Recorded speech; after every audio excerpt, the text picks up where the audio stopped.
Call to order the policy committee meeting of Thursday, May 23rd. It's a little after 1 o'clock. In attendance today, we have Mr. Steele is representing the assembly today instead of Mr. Flynn. Mr. Birch is here, Mr. Campbell's here. We do not have a DEC representative here today, and the mayor will probably be joining us late or by proxy. Craig, can you walk us through our public involvement announcement? All of the AMATS meetings are public meetings, and the public is invited to comment on the items that we have before us. We'll have, if we have a business item, we'll have a presentation by staff or consultants. The committee will then be given an opportunity to comment on it, and then the public will be given an opportunity to comment. Thank you. We have in front of us an agenda. Does anybody have any corrections or modifications they'd like to propose? Okay. I guess I'd like to propose one, if nobody minds. Can we do the informational report before the business action item today so that the mayor may have a chance to join us for the business item? Is that work for everybody? Good idea. So we'll move informational reports ahead of business then. Okay. Any further modifications? Let's rescind that last modification. Let's move with the agenda as proposed. We were just going to do business later since you weren't here, but we'll just go ahead and do it in order now. Excellent. No objections to the agenda. We'll move forward with the agenda as presented. Approval of minutes from September 27. Move to approve. Second. Moved and seconded. Does anybody have any corrections they'd like to propose for those minutes? Any objections to approval? Seeing none, the September 27th minutes are adopted. We have also before us the February 28th minutes. Move to approve. Second. Moved and seconded. Do we have any corrections or modifications to those minutes? Any objections to approval? Seeing and hearing none, the February 28th minutes are approved. Moving on, business items. We have an AMATS boundary update. Mr. Lyon, are you going to walk us through this? Thank you. So you have a memo in front of you, 5A, and then two large colorful maps. We have, every 10 years, based on the census, we are required to look at our urbanized area boundary and see if we have some modifications to it. And so in this case, we look at based on the census data. I'm not a GIS expert, but they're like shape files that you go and get, and you download them, and it says this is where the urbanized area boundary is based on population and density and all those kinds of things. So, and then you have an opportunity to look at what those files come up as and see if you think there are any tweaks that need to occur with that. And so if you look at the one that says current, up at the top of it, that is obviously our current boundary, and I'm going to say that's, someone can tell me what color the line that says urbanized area boundary is. I believe that's orange? Orange. Orange, okay, there you go. So the orange line is our current urbanized area boundary. And as you can see, it's pretty much, it takes place in the Anchorage Bowl area and not out in Chugach Eagle River. If you go over to the proposed one, you'll see then this is a blue or purple line, and you can see some of that line, it takes into account Chugach Eagle River. It takes in the flight line at J-Bear, Elm North Base, and it includes a little bit more part of South Anchorage there. Those are areas that the census files say this needs to be included as your new urbanized area boundary. We did a little bit of massaging or smoothing, I guess is the proper term, of the line. The files suggested that we include up in Eagle River where the park is, so we had to take that little green area out. And the little finger that comes out from the Eagle River Greenbelt, we had to take that out because obviously it's a park. It's not an urbanized area, so we smoothed that out. And then around the part through J-Bear, we kind of did a combination of old and new lines to make one, make the line just make a little more sense to us. And this was done with staff and then approved at the TAC level. So one question that came up at the technical committee was, if you include your urbanized area boundary in Chugach Eagle River, does that mean when you go and build or upgrade a facility out there, would you then have to build it to urban collector standards versus rural collector standards? So I talked to the MOA staff in current planning, and the answer was that when you build things out there, those standards are based on zoning districts and not the AMATS urbanized area boundaries. Whether it's the state or the MOA building or constructing, working on a road, a facility out there in the Chugach River area, they're going to do that based on zoning districts that are currently in place and not the AMATS urbanized area boundary. So we don't have to worry about requiring a higher standard when something gets built out there based on any changes we make here. So the real impact, as far as I can tell, of including these new areas in our urbanized area boundary is we will receive additional PL funds. And those are the planning funds. Those are the funds that we utilize for staff or consultant services and not for capital projects. This is not the money out of the tip, but this is out of the planning fund. So my staff, Mr. Rudolph's time, and then, or some of his time when he works on AMATS stuff, and then consultant services. That's your real impact there. Happy to answer other questions. Yes, sir. I, just because it's in South Anchorage, I'm kind of familiar with the neighborhood down around Golden View. I just try and understand, is this all additive? Is there anything deducted? In other words, is a new urbanized area boundary, is it all larger? There should not be anything deductive. Okay. Certainly was not our intent to. I mean, I don't think there is. Yeah. Okay, and secondly, I just trying to look at this little, you get the new down around Potter, Potter Marsh in the south end there, and it just kind of wraps around, and is that just around census districts and density? That is exactly what it is. It's those, we get those shape files that, I mean, it's a GIS kind of exercise, but Literally, you could have somebody across the street that, I mean, inside out. Yeah, yeah. Okay. And lastly, we've had kind of a firefight on Golden View with people concerned about lighting to urban standards. In other words, they don't want to light up Golden View like, Diamond Boulevard. And I was just looking at and it looks like it's about the same, or, well, it looks like it's a little farther south on Golden View. Where are we at with that? well, not my area of expertise, but I'm going to assume that, and that may be improper, but if we're not building things to urban standards out in Eagle River because that's based on zoning districts, I don't think the urbanized area boundary of AMATS is what's going to determine what standards they create the lighting for. I can double check that, but I'm just going to assume. Yeah, great, thanks. Any other, let me ask, any comments from the public on this? No? Okay, any other board comments on this or questions? I guess I've got a few for you, Mr. Lyon. When you say that it's going to change our PL funding for the staff on the planning level, what does that mean? Does that mean the larger area? Is it area-based equation, or is it a population-based equation? Or do you know? I'm not 100% certain which one is the trigger, whether it's because you have more population or you're just encompassing more area. I just know that additional fund, the PL allocation is based on your urbanized area, not just your AMATS area, because the AMATS area obviously goes up to Euclid, but it's based on your urbanized area. It's strictly population. There you go. Thank you. Strictly population, okay, and so then I guess by expanding this area, the logical follow-on would be we've got more work to do. For example, we're adding a substantial area in Eagle River that's going to require more attention. And therefore, again, by logical extension, we need more help, we need more people, we need more efficient people, whatever we need to get the work done. Yeah, so additional PL funds would give you the opportunity to hire someone else. And I guess I would also, and I'm extrapolating here, but I believe when you say, we only get so many federal dollars a year, so at some point this money does come out of projects. I mean, it may happen before it hits AMATS, but somewhere in the filter, we're not getting more money from the federal government, are we?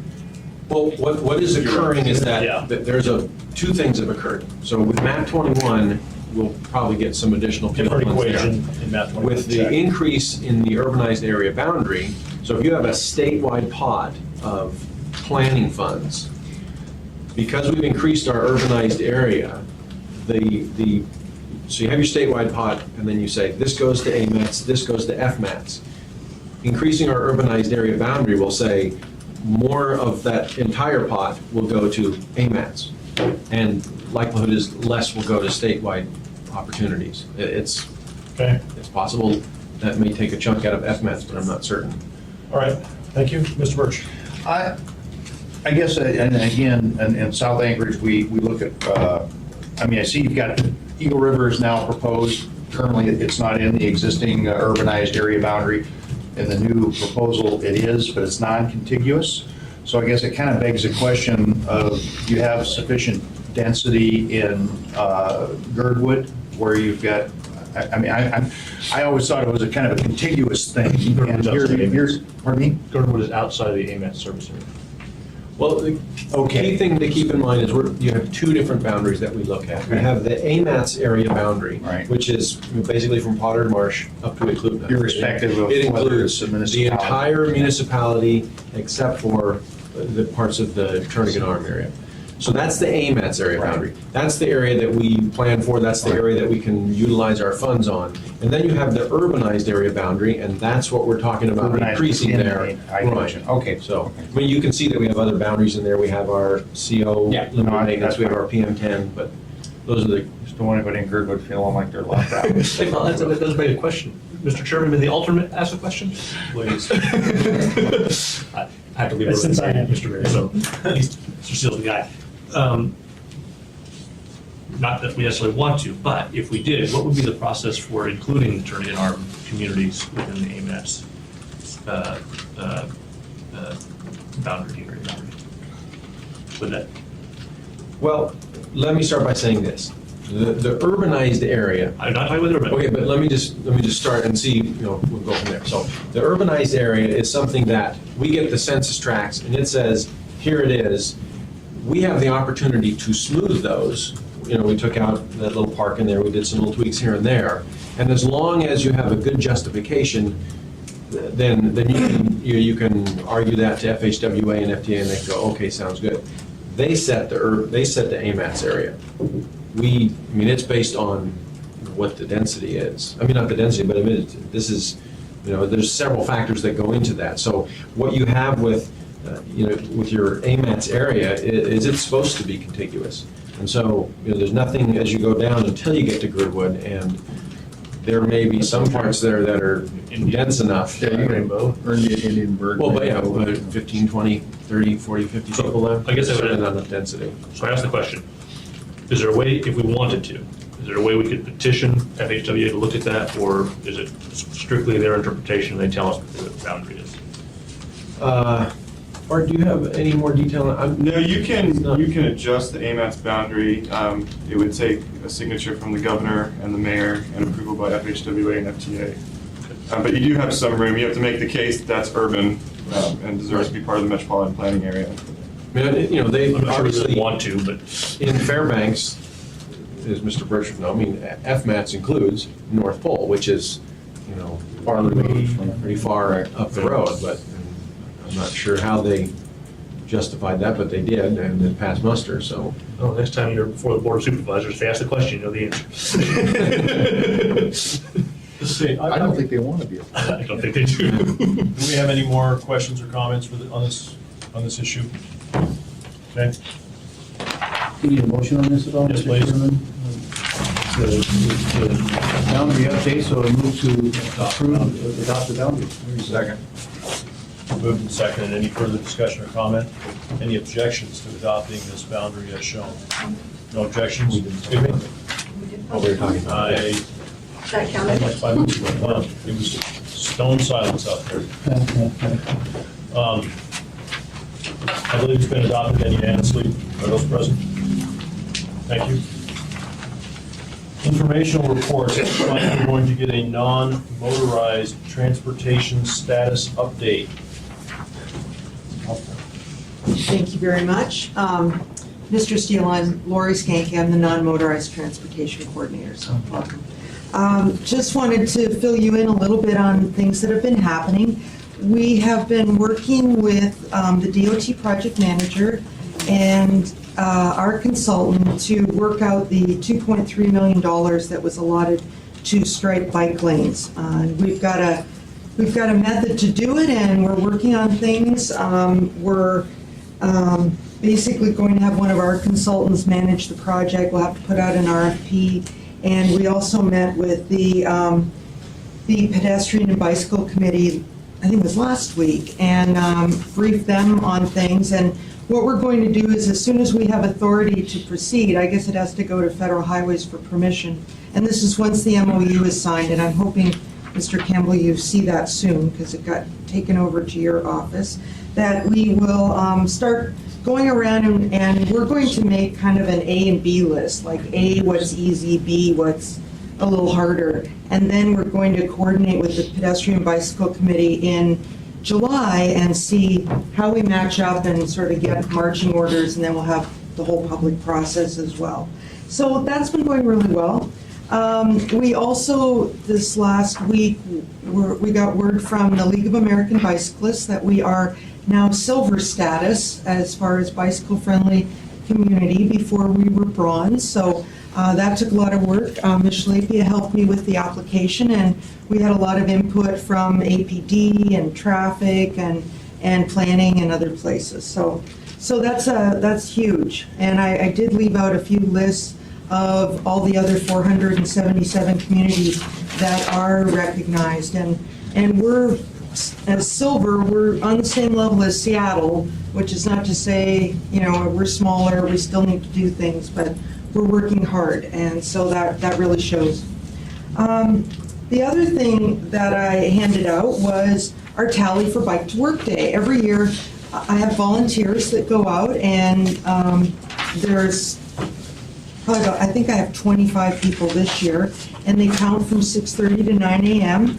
Mr. Logan was a counter, Ms. Witt was a counter, and so was Mr. Lyon. So these people are out there just watching everybody bike by, and unfortunately this year with the 39 degrees and really heavy rain, our numbers went down back to 2009, but I must say that everybody that went through was very enthusiastic, so that kind of made up for it. And I'm hoping, I'm trying to talk Ann Shalapia into maybe holding ours in June next year when we know that we hope it'll be a little How did the bacon station go? Does anyone have any questions? The bacon, how did the bacon go? Oh, the bacon station was great. They got rid of all their bacon. Okay. It was a nice treat. And I did see a few people Circle back after, for bacon. yeah, after my shift was done, I went and saw a few other stations, and there were cinnamon rolls and all kinds of things, so. But with that, Ann Shalapia from the Health Department, who is the Bike to Work Duchess or Queen, is going to give us a report on Bike to Work, so thank you. Well, thank you for having me. I don't believe I've spoken to you all prior about this, so I welcome it.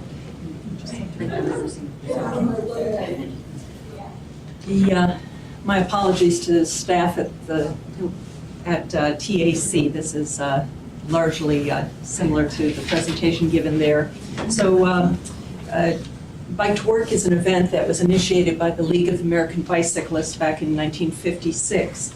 And I believe we started in Anchorage in 2005 when Joan Diamond, you likely know Joan, sent a mail to her associates and said, if anybody bikes today, let me know. And she got in 167 replies that people had biked. And so from there, it built using the Air Quality Public Awareness Grant funds. It was a real likely a real good match to spend those funds on this because of the rate of growth of cycling. So in 2007, we thought we were doing well. We had 530 individuals registered on 50 teams, and that was the year that Lori started organizing her counts of Bike to Work riders, and at that year she had 1,442. So, and then we had a lot of momentum in 2010. As you recall, the bicycle plan was passed. We got our bronze level bicycle friendly community. We began to get bicycle friendly businesses, and then we somehow hit the top 50 in the magazine Bicycling as a bicycle friendly city. So what do I actually do when it comes to Bike to Work? I do register teams. Pretty much that involves, there's usually an enthusiastic person in a workplace that tends to talk his or her associates into joining, gives them some tips, helps them along, is kind of a rah-rah person and ends up being a very good point person for each individual business. So each year, it builds me about 200 contacts that I can stay in touch with by email and so on. It also allows me to recognize the names of several hundred. You know, if I meet anybody on the trail, pretty much I ask who their team was, and I usually recognize that. So we also do advertising and outreach having to do with this. The advertising is persuasion for those who've not heard of it, and there are fewer of those all the time. But we also use this event to really make hay on the outreach front. And a lot of our message as far as the outreach has to do with safety itself, because promotion is fine, but really we've got to have safe riders. So in the last month or so, I gave presentations at the Alaska Regional Health Fair, BP Cycling Fair, Frontier Building, Brown Bag over there. Lori and I did a class instruction at Lake Hood of students, UAA Development Day. I was all planned to set up a bikes at BCA was doing the bike safety carnival, so I joined with them with all our toys. We were going to have the kids that came down to that out in the parking lot, and it was snowing, so that was kind of a theme this season. But anyway, so I basically use it as a vehicle to advance this safety training. So when we began, we ran around, tried to find a program that could provide good training, and the league itself has a program that qualifies people as league cycling instructors. And so Lori and I and about 16 people in town received that training, including quite a few police officers. And so we use that every chance we can. Bike safety may not be a sexy draw, but we try to persuade people as to how much it could help them if they take advantage of it. So as far as evaluation, we track the number of teams and riders, and then of course there's the count on the morning of Bike to Work, and then we also do an online survey. And so the survey is really helpful in terms of tracking all sorts of things, demographics of the cyclists, their opinions, how many miles, where they came from, origin and destination zip codes, that sort of thing is very helpful. Of course, more data is more better. That's our mantra. The age of the riders might surprise some. The average age median age is 41. And so these are largely professional individuals. They are really fairly balanced. If anything, the very young are underrepresented in the organized Bike to Work. What we're really pleased with is that 52% of those that take the survey are female. Now, I understand that because, more females take surveys, as they say. But on the other hand, we have reason to think that there are many more women cyclists in Anchorage than in other towns. What we get from other towns is that women are, 2009, 24% of the trips taken nationally, they say, were by women, and the balance by men, obviously. But we believe that women are really well represented among our riders. Part of it, I believe, is that the good facilities in the vicinity of the UMed district, between education and medicine, and the draws in that area, I believe that helps our participation by women to be quite high. And I think this was, my opinion is this was one thing that they likely found attractive in our bicycle-friendly community application, that we made the case. Nationally, the cyclist, the bike commuter tends to be male, as I've said, also tends to be quite white, tend toward Caucasian. And so we see the same trend here. What does help us in Anchorage is that two of our big partners for Bike to Work are the ANTHC South Central Foundation group over there, because it serves their purposes for health reasons and health promotion reasons to include as many and persuade as many of their associates and participants to join us. And so that does help us as far as diversify somewhat. This is interesting. When I was at TAC recently, I believe we had 47,000 views of this page. So in just, what was that, a couple weeks, 10 days, we've increased it quite dramatically. What this is the Bicycle Commuters of Anchorage makes a map of the treat stations, and these are how many people have viewed that since 2011. They initiated the map. But anyway, it's a very popular feature, and it was really quite necessary this year considering the weather. So, sir. Just while you got the map up, how is, or maybe you're going to talk about it, but the routing, I know they're elevating the Seward Highway over Campbell Creek by Arctic Roadrunner over there. Is that going to be then, that's going to give you a route through there? I believe so. Lori would know more about that. Yes, and it should be open October, is the last thing the project manager told me. Okay, great, thanks. So other data we have, miles and zip codes, as I said. The time it takes for people to commute, generally it's about twice the time it takes to drive an automobile. And then we know quite a bit about obstacles and incentives and track that. So we think it's good data. So as far as this year, as Lori said, we had a significant drop due to the tragic weather, but I think we did fairly well. 46% of last year, which was quite a good year. One statistic I'm really proud of is that our helmet count, which is also something that the counters note, was 92% were wearing helmets. So really what I call our Bike to Work crowd tends to be older and safety-minded, professional, and I think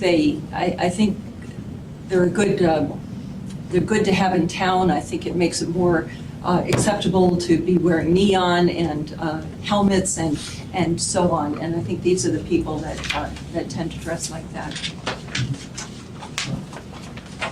So what about the idea of moving it more towards the summer? I think I was convinced. The thing we're weighing is coordinating with the National Day and then trying to, if we start early, then have a longer season. But then, again, if it's miserable, it only brings out the hardcore. Really, this day is about trying to persuade those who don't have experience to give it a shot, by having a single day.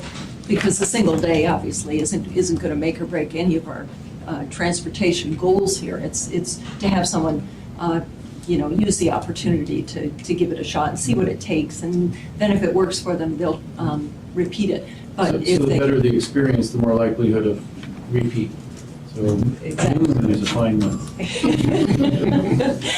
Well, I hope we can say that after June takes place. Any other questions from the committee? No, thank you. Public? There's no neon on these folks. What they're showing us is their T-shirts. T-shirts that they want. Mr. Logan? Yes. Yeah, I'm Todd Logan. I'm on your Bicycle Pedestrian Advisory Committee, but I'm not speaking on their behalf. I'm just run this personally. And of course, I love all this because it's wonderful. And the staff have done a lot of work to make that happen.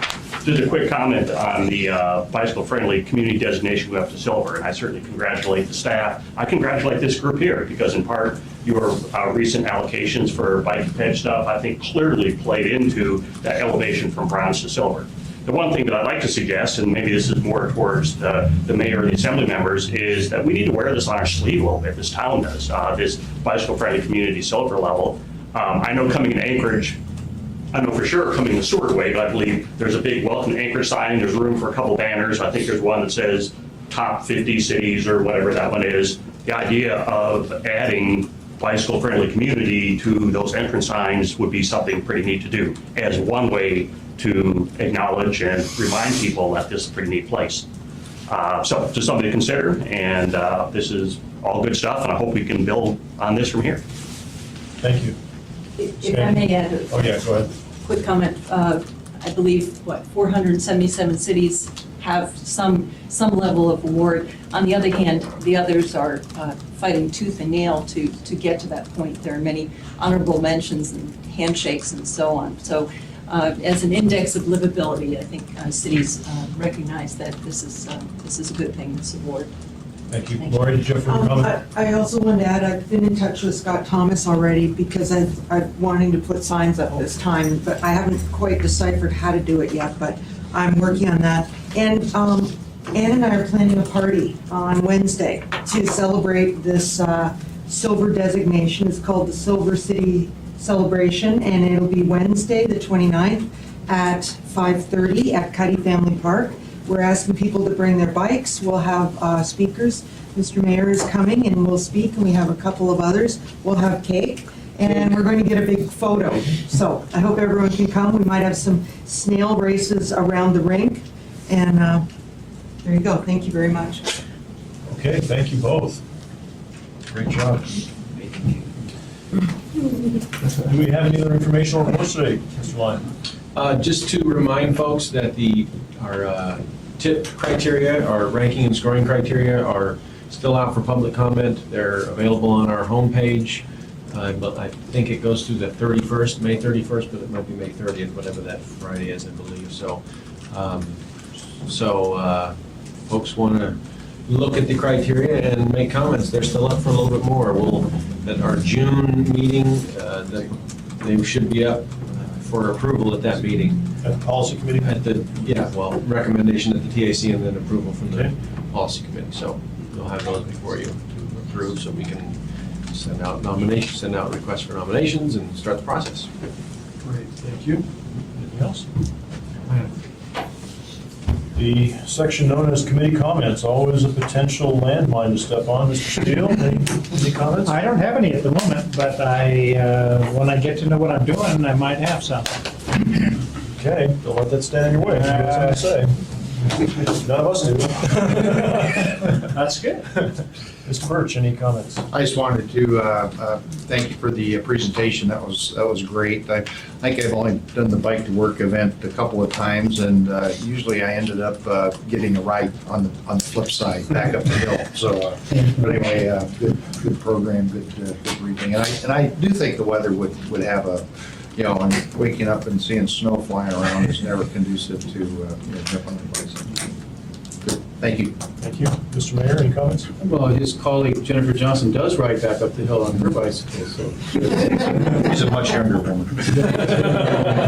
And we had at our weekly press briefing, Lori was able to talk about the award, and we were able to tout to several TV stations the fact that because of the work we're doing with adding designated bike lanes, connecting trails, and just all the other effort that's gone in from a whole group of people. We're glad to see the media actually, what they do is they don't always carry it that night, but watch over the next couple of nights when they need some filler good things in the community, it usually pops up, so we'll get some recognition there. Okay, anything else? No, thank you, sir. I've got two or three things. We've signed, I think the governor has signed the capital operating budget for this year. I don't think there's any big surprises to anybody in there. A couple things, the municipality did get $20 million for the UMed project. So we're moving ahead with that as a collaborative effort with 7 different partners involved in that project. It's not an AMATS project per se, but it is an important transportation project in this community and one that will probably generate some level of interest from different groups. So we look forward to working that over the next year or so to see if we can get a successful outcome there. The state has received slightly less maintenance money than we have in the past. We're going to be trying to focus our attentions on our higher volume, higher speed routes. So some of our lower volume, lower speed routes are going to perhaps see a little less attention than they have in the past. Give people a heads up on that. I believe that the state and the municipality have published our joint project map for the summer now. And I'm not sure if that's on, is that on your webpage, Mr. Mayor? or- I think it is. It's on the Public Works. In fact, Yeah. we had a press briefing yesterday. Jerry Hansen did, as Lori did, he presented a big map and told Right. people how to find more information. Right. So just for those of you who don't know, it's a collaborative effort every spring we get into, and it details primarily the projects under construction for the season. And it includes utility work, private developer work, it includes state of Alaska work, municipality work. And basically, it's a real handy tool for anybody that wants to see who's digging where. It's color coded, so you can kind of see by the flag. If it's red, it's a electric project. If it's blue, it's a water. If it's green, it's a state type thing. So that's out there, and I suggest that as a resource for people that have those concerns.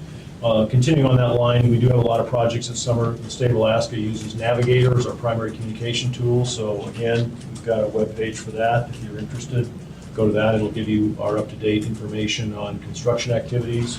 The 501 system is used more as an emergency system, primarily out of town. Navigator is our primary communication tool in town. And I think I will close by saying that we are once again sweeping streets. Both the municipality and the state are undertaking our MS4 obligations from permitting to get the dust out of the air, and we're through, I think, our first sweeping on a lot of streets and on to the second one. So if anybody has any questions about that, they can call and get our schedule, but I just want people to know that we are actively on that. And if people have concerns, we either haven't gotten to them yet, or we haven't gotten to them the second time yet, but we are on it. And I think those are my comments. So thank you for your time, Move to adjourn. and I will adjourn this meeting.